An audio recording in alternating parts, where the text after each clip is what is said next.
Liberty school દ્વારા આયોજિત online video લેક્ચરમાં તમારું ફરીવાર સ્વાગત છે। તો વિદ્યાર્થી મિત્રો, આપણે પરમાણુનું બંધારણ છે એમાં કાલે આપણે વર્ણપટ સિદ્ધાંત વિશે ચર્ચા કરતા હતા। ધ્યાન આપજો।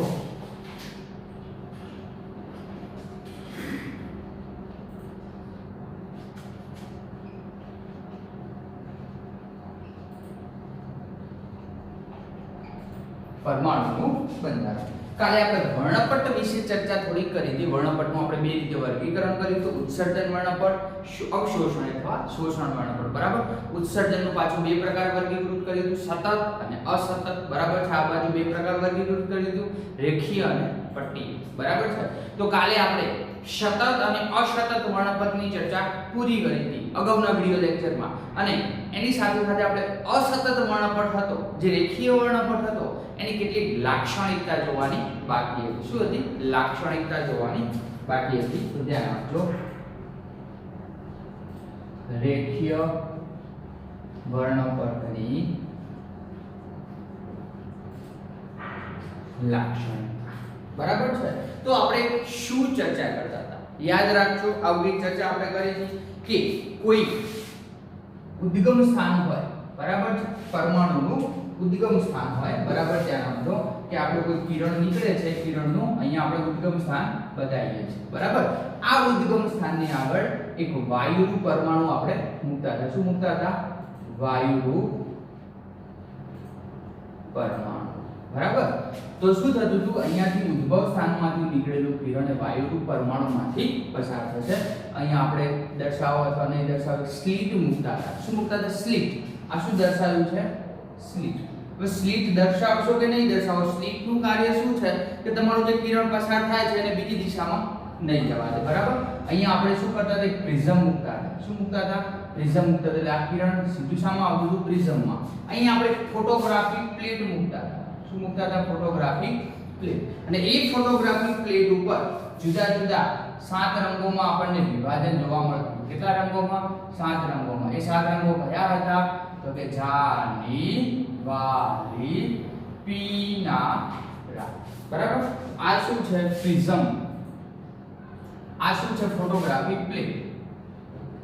આપણે આને ગુજરાતીમાં પ્રસ્ફુરણ પડદો કહેતા હતા, બરાબર। તો કલર જાની, વાલી, પીનારા। તો જાંબલીથી ચાલુ કરી, જા મીન્સ જાંબલી, બરાબર। અહીંયા ઝા લખેલું છે, જાંબલીથી ચાલુ કરી અને રાતા સુધી એમ જુદા જુદા 7 રંગો જોવા મળે છે, બરાબર। જા એટલે જાંબલી, નીલો, વાદળી, લીલો, પીળો, નારંગી અને રાતો, બરાબર। તો કોઈ ઉદ્ગમ સ્થાનની આ શું છે? ઉદ્ગમ સ્થાન, બરાબર છે, ઉદ્ગમ સ્થાન। શ્વેત પ્રકાશના ઉદ્ગમ સ્થાનમાં એની આગળ આપણે વાયુરૂપ પરમાણુનો નમૂનો મૂકવામાં આવે છે ત્યારે શું થશે કે આ કિરણની ઊર્જાનું ઉત્સર્જન થશે, અને ઉત્સર્જનમાંથી અમુક તરંગલંબાઈનું કિરણ છે આગળ પસાર થશે, બરાબર। સામા પ્રિઝમમાંથી જુદા જુદા 7 રંગોમાં આપણને વિભાજિત થયેલું જોવા મળશે, અને આ વિભાગ કયો હશે? દ્રશ્યમાન વિભાગ। કયો વિભાગ હશે? દ્રશ્યમાન વિભાગ। કેમ કીધું? કે આપણે કલરનું અવલોકન કરી શકીએ છીએ। આપણે એવું કહીએ મેઘ ધનુષ્ય દેખાય છે, એના 7 રંગો હોય છે, દ્રશ્યમાન વિભાગની હોય છે। દ્રશ્યમાન વિભાગ કેમ કીધું? કે આપણે જાંબલીથી ચાલુ કરીએ રાતા સુધી 7 કલર જોઈ શકીએ છીએ। જ્યારે આપણે સતત વર્ણપટ જોઈએ એમાં વાયુરૂપ પરમાણુ ઉદ્ગમ સ્થાન આગળ કોઈ મૂક્યું નથી, બરાબર। હવે ધ્યાન આપજો, આપણો ક્વેશ્ચન ચાલુ થાય, રેખીય વર્ણપટની લાક્ષણિકતાઓ જણાવો। ક્વેશ્ચન શું છે? રેખીય વર્ણપટની લાક્ષણિકતા જણાવો, બરાબર। ધ્યાન આપજો કે તત્વના પરમાણુમાંથી ઊર્જાના ઉત્સર્જન દ્વારા, તત્વના પરમાણુમાંથી ઊર્જાના ઉત્સર્જન દ્વારા, તત્વના પરમાણુમાંથી ઊર્જાના ઉત્સર્જન દ્વારા, ઊર્જાના ઉત્સર્જન દ્વારા આ વર્ણપટ પ્રાપ્ત થતો હોવાથી તેને આપણે શું કહીએ છીએ? તો રેખીય વર્ણપટનું બીજું એક નામ છે પરમાણવીય, પરમાણવીય વર્ણપટ કહે છે। શું કીધું કે તત્વનું જે પરમાણુ હશે, પરમાણુમાં ઊર્જાના ઉત્સર્જન દ્વારા આની અંદર આપણને શું મળે છે? વર્ણપટ પ્રાપ્ત થાય છે. માટે આપણે શું કીધું છે? પરમાણ્વીય વર્ણપટ. બરાબર છે. જેમ બે વ્યક્તિની ફિંગરપ્રિન્ટ સમાન હોતી નથી. દાખલા તરીકે મારી આંગળીની ફિંગરપ્રિન્ટ લો તો અસમાન હશે, બીજા તમારી આંગળીની ફિંગરપ્રિન્ટ લઈએ તો પણ અસમાન હશે. તો જેમ બે વ્યક્તિની ફિંગરપ્રિન્ટ સમાન હોતી નથી, એ જ રીતે કોઈ પણ બે તત્વના વર્ણપટ સમાન હોતા નથી. ધ્યાન આપજો. જેમ બે વ્યક્તિની ફિંગરપ્રિન્ટ સમાન હોતી નથી, તેમ જેમ બે વ્યક્તિની ફિંગરપ્રિન્ટ સમાન હોતી નથી, તેમ બે તત્વના પરમાણ્વીય વર્ણપટ પણ સમાન હોતા નથી. મેં તમને કીધું કે આપણે ફિંગરપ્રિન્ટ બધા જ વ્યક્તિઓની કેવી હોય છે? અલગ અલગ હોય છે. જેમ આપણે કોઈ પણ તત્વ લઈશું એનો પરમાણ્વીય વર્ણપટ માપશું તો એ પરમાણ્વીય વર્ણપટ કેવો છે? અલગ અલગ હશે. બરાબર છે. તો એક સાયન્ટિસ્ટ આવે છે ઈસવીસન 1899. કયો સાયન્ટિસ્ટ છે? યાદ રાખજો.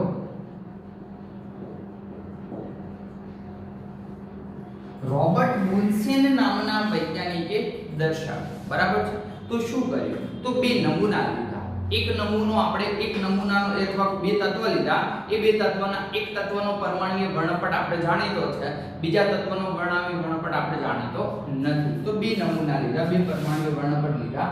એક લીધો જ્ઞાત એટલે જાણીતો પરમાણ્વીય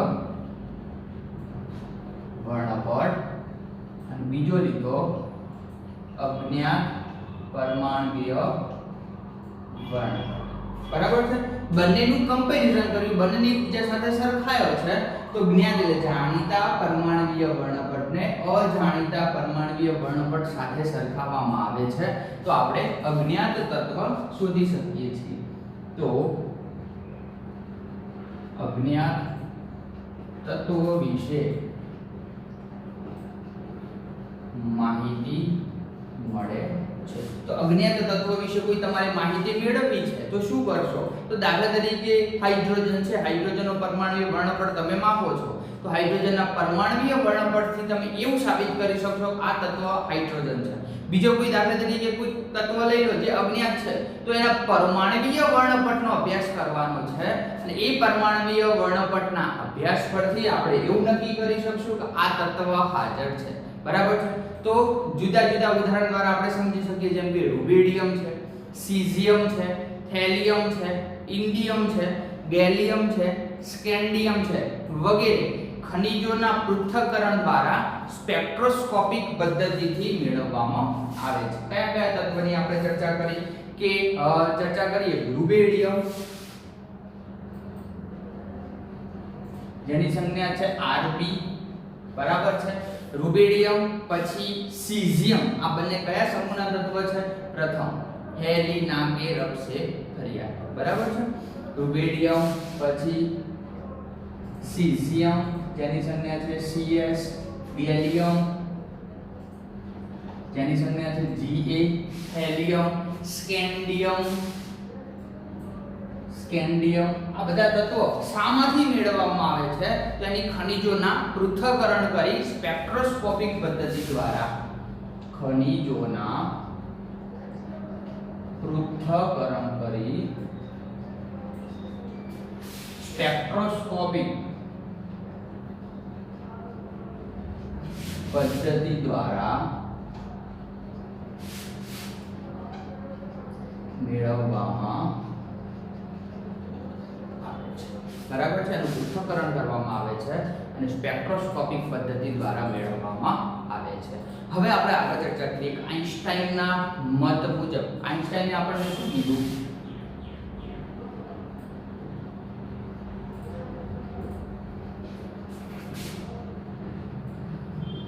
બરાબર છે. તો E/hc upon lambda E is equal to hc upon lambda बराबर છે તો મુક્ત ઇલેક્ટ્રોનની ગતિ ઊર્જા આપણે શોધવી છે તો મુક્ત ઇલેક્ટ્રોનની ગતિ ઊર્જા બરાબર મુક્ત ઇલેક્ટ્રોનની ગતિ ઊર્જા બરાબર શોષિત ઊર્જા માઈનસ शोषित ऊर्जा माइनस थ्रेशोल्ड आवृत्ति कई आवृत्ति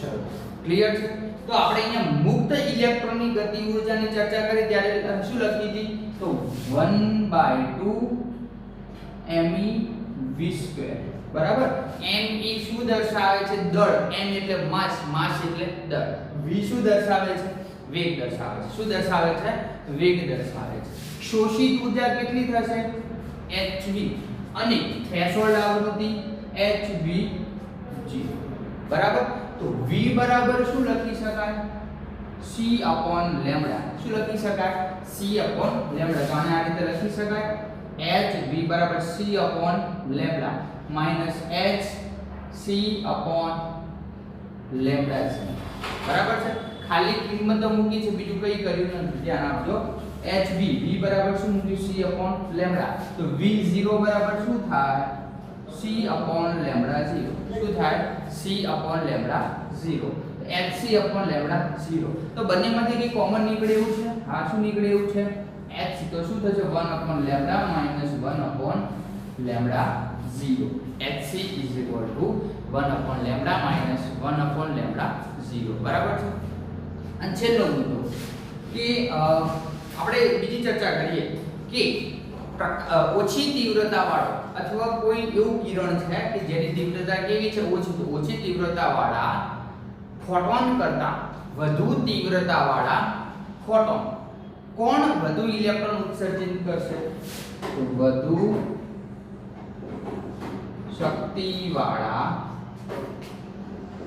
ફોટોન વધુ સંખ્યામાં ઇલેક્ટ્રોન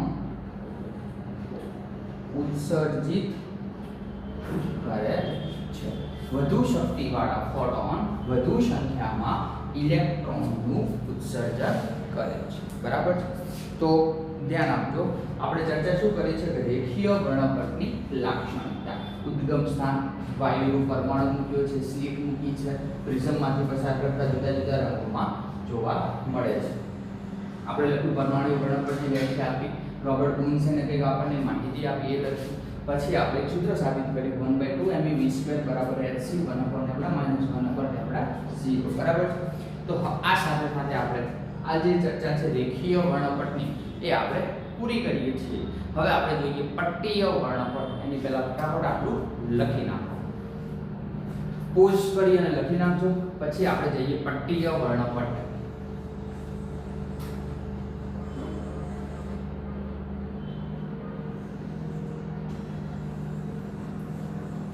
ચલો વિદ્યાર્થી મિત્રો તો લખી રહ્યા છો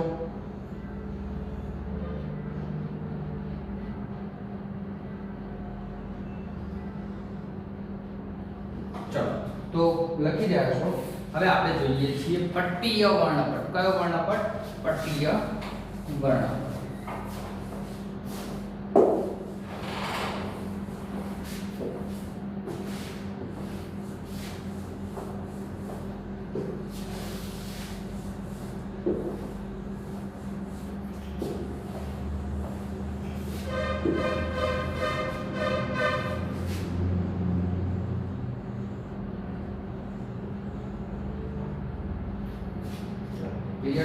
બધાનો ડાયાગ્રામ સેમ દોરવાનો છે શું કરવાનું છે ડાયાગ્રામ સેમ દોરવાનો છે તો શું લેવાનું છે અહીંયા આપણે પહેલા એક ઉદ્ગમ સ્થાન લઈ લઈએ શું લઈ લઈએ ઉદ્ગમ સ્થાન શ્વેત પ્રકાશનું ઉદ્ગમ સ્થાન બરાબર છે અહીંયા એક આગળ વાયુ પરમાણુ લીધો તો અહીંયા આપણે આણ્વીય અણુ લેવાનો છે શું લેવાનો છે આણ્વીય અણુ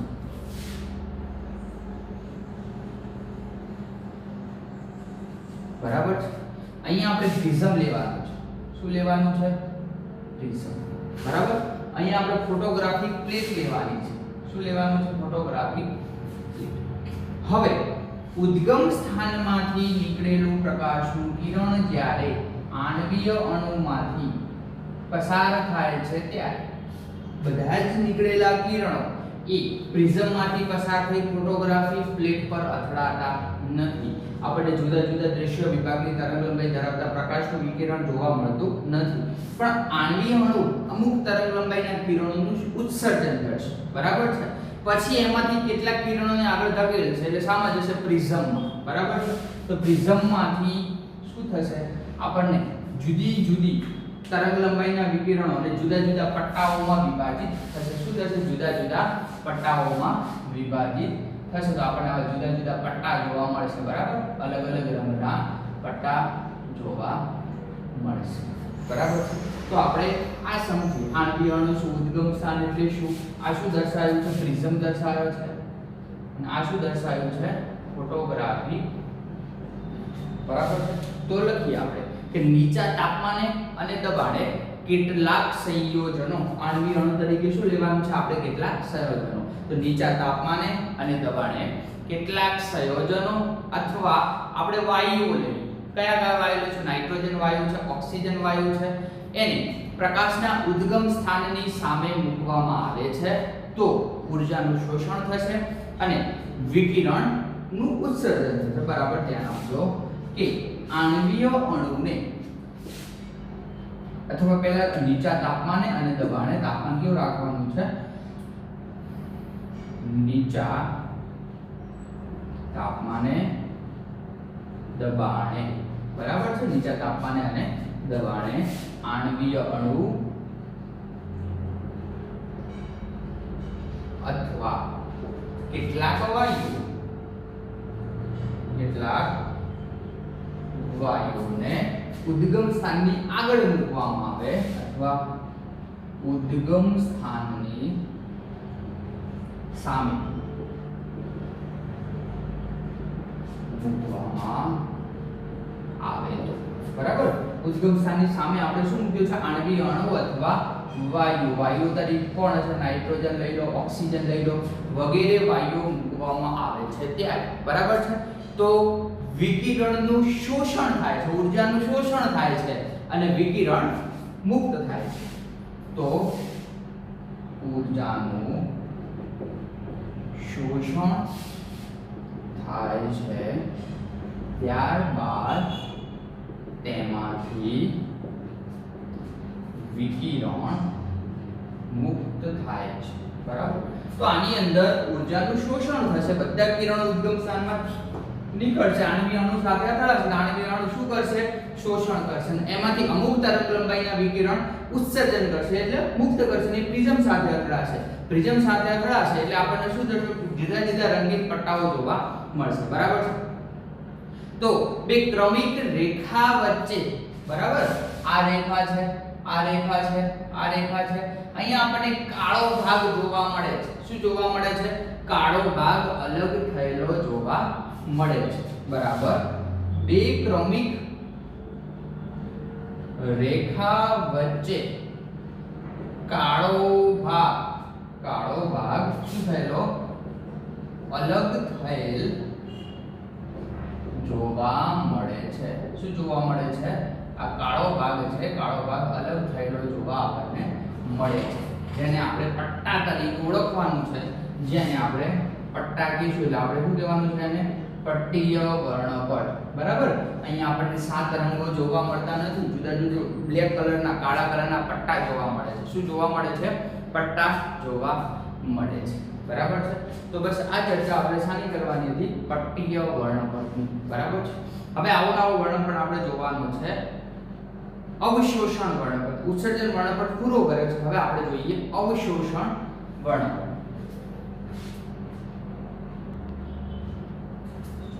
તો આપણે અહીંયા અવશોષણ વર્ણપટ ચાલુ કરીએ છીએ, ઉત્સર્જન વર્ણપટ પૂરો કર્યો છે. તો હવે બરાબર ધ્યાન આપજો, અવશોષણ વર્ણપટ સમજાવો.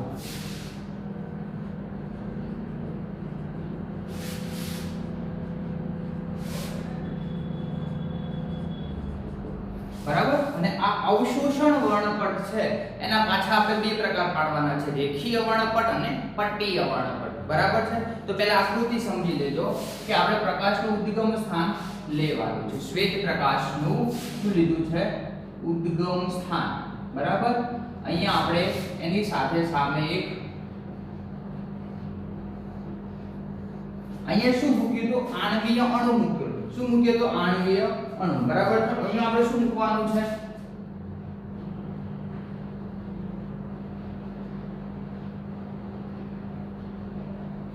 વાયુ અવસ્થામાં કોઈ વાયુ મૂકવાનો છે અથવા NaCl એટલે સોડિયમ ક્લોરાઇડ નું દ્રાવણ મૂકવાનું છે. બરાબર. એમાંથી આપણે પ્રકાશના ઉદ્ગમ સ્થાનમાંથી કોઈ નીકળેલું પ્રકાશનું કિરણ પસાર કરશું.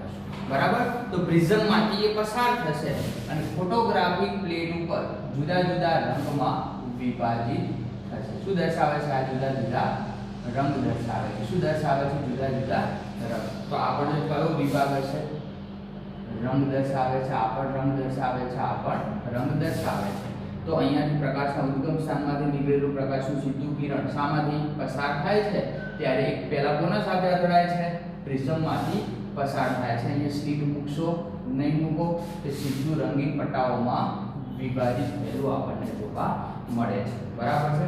તેઓ ધ્યાન આપજો. હવે આપણે ચર્ચા કરીએ છીએ કે ઉદ્ગમ સ્થાનમાંથી નીકળેલું પ્રકાશનું કિરણ. બરાબર. એની સામે આપણે શું મૂકવાનું છે? એની સામે વાયુ પદાર્થ અથવા NaCl મૂકવાનું છે. બરાબર. તો એમાંથી પ્રકાશનું કિરણ શામાં જશે? પ્રિઝમમાં જશે. બરાબર છે. પ્રિઝમમાંથી આપણને ફોટોગ્રાફિક પ્લેટ ઉપર જુદા જુદા રંગીન પટ્ટાઓ જોવા મળશે. અહીંયા રંગ જોવા મળશે, અહીંયા પર રંગ જોવા મળશે, અહીંયા રંગ જોવા મળશે. બરાબર છે. આ શું છે? ઉદ્ગમ સ્થાન. બરાબર છે. તો આપણે આની વ્યાખ્યા લખીએ અવશોષણ વર્ણપટ. બરાબર છે. જ્યારે કોઈ રંગીન પદાર્થના પટ્ટાઓ અથવા જ્યારે કોઈ શ્વેત પ્રકાશને અવશોષિત બાષ્પને અથવા શ્વેત પ્રકાશને જ્યારે કોઈ દ્રાવણમાંથી પસાર કરવામાં આવે છે, તો દ્રાવણ લીધેલું છે સોડિયમ ક્લોરાઇડનું, જલીય માધ્યમ છે એટલે આપણે શું લખશું? એક્વાયસ માધ્યમ. બરાબર. તો જ્યારે શ્વેત પ્રકાશને કોઈ દ્રાવણમાંથી પસાર કરવામાં આવે છે ત્યારે. બરાબર. જ્યારે શ્વેત પ્રકાશને કોઈ દ્રાવણમાંથી પસાર શ્વેત પ્રકાશનું કિરણ છે ઉદ્ગમ સ્થાનમાંથી નીકળેલું દ્રાવણમાંથી પસાર કરવામાં આવે છે ત્યારે. બરાબર છે. પસાર કરવામાં આવે છે. શોષિત વિકિરણો દ્વારા, શોષિત વિકિરણો વડે બનતા. બરાબર. ત્યારે શોષિત વિકિરણો વડે બનતા વર્ણપટને શું કહે છે? અવશોષણ વર્ણપટ.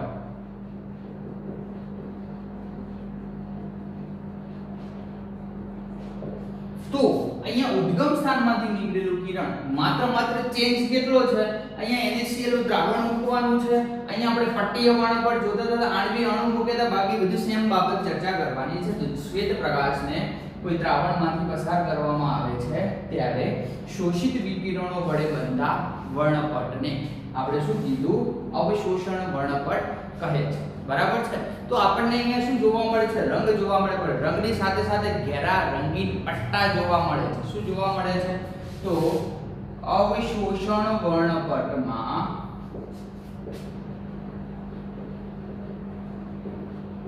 ઘેરા રંગીન પટ્ટા જોવા મળે છે. રંગ જોવા મળે છે, એના પટ્ટા કેવા હશે? એકદમ ઘેરા હશે. બરાબર છે.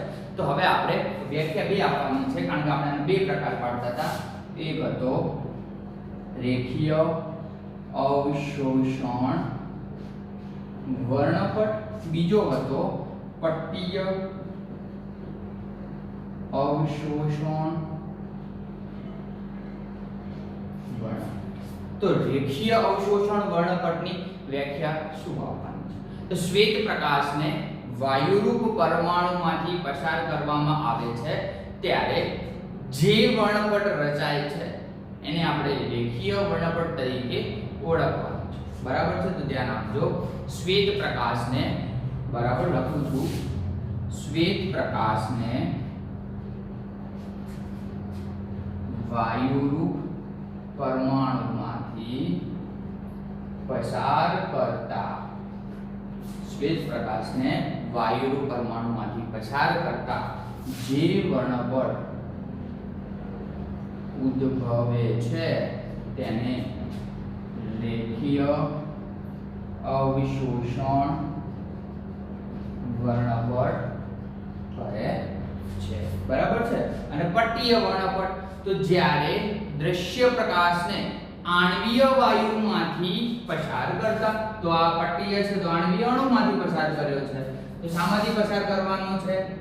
આણ્વીય અણુમાંથી પસાર કરવામાં આવે છે તો જે વર્ણપટ ઉદ્ભવે છે તેને આપણે શું કહેવાનું છે? પટ્ટીય વર્ણપટ. પટ્ટીય વર્ણપટ કહે. ખાલી 3 શબ્દ યાદ રાખવાના છે. જો અવશોષણ હોય તો વાયુ અથવા NaCl નું જલીય દ્રાવણ મૂકવાનું છે. રેખીય આપણે ચર્ચા કરતા હોઈએ ત્યારે વાયુરૂપ પરમાણુ મૂકવાનો છે. પટ્ટીયની ચર્ચા કરતા હોય ત્યારે આણ્વીય અણુ મૂકવાનું છે. અને નોર્મલ આપણે ઉત્સર્જન વર્ણપટની સતતની ચર્ચા કરતા હોય ત્યારે કોઈ પરમાણુ મૂકવાનો નથી. સીધું પ્રકાશના કિરણને સાની સાથે પ્રિઝમમાંથી પસાર કરી અને સીધું આપણે ફોટોગ્રાફિક પ્લેટ ઉપર જાંબલીથી ચાલુ કરી રાતા સુધી 7 કલર, જુદા જુદા 7 કલરમાં આપણને વિદ્યુત કિરણ જોવા મળે છે, જે દ્રશ્ય વિભાગનો હોય છે. તો હવે ફરીવાર ચર્ચા કરી દેજો. વર્ણપટના 2 પ્રકારો હતા, ઉત્સર્જન, અવશોષણ. ઉત્સર્જનના 2 પ્રકારો, રેખીય, પટ્ટીય. બરાબર છે? તો રેખીય, પટ્ટીય અથવા પહેલા સતત અને અસતત, આ બાજુ પણ રેખીય અને પટ્ટીય. તો રેખીય અને પટ્ટીયમાં કોમન 2 વસ્તુની ચર્ચા કરવાની છે. જો રેખીય શબ્દ તમે બોલશો તો વાયુ પરમાણુમાંથી પસાર કરવાનો છે. જો પટ્ટીય બોલશો તો આણ્વીય અણુ, ખાલી અહીંયા એ વાયુ અથવા NaCl લો તો અવશોષણ થઈ જશે. આણ્વીય અણુ લેશો તો પટ્ટીય થઈ જશે. આણ્વીય અણુ જગ્યાએ વાયુરૂપ પરમાણુ લેશો તો અહીંયા રેખીય વર્ણપટ થઈ જશે. બરાબર છે? તો આ રીતે આપણે વર્ણપટનું વર્ગીકરણ જોઈ શકીએ છીએ. ક્લિયર છે?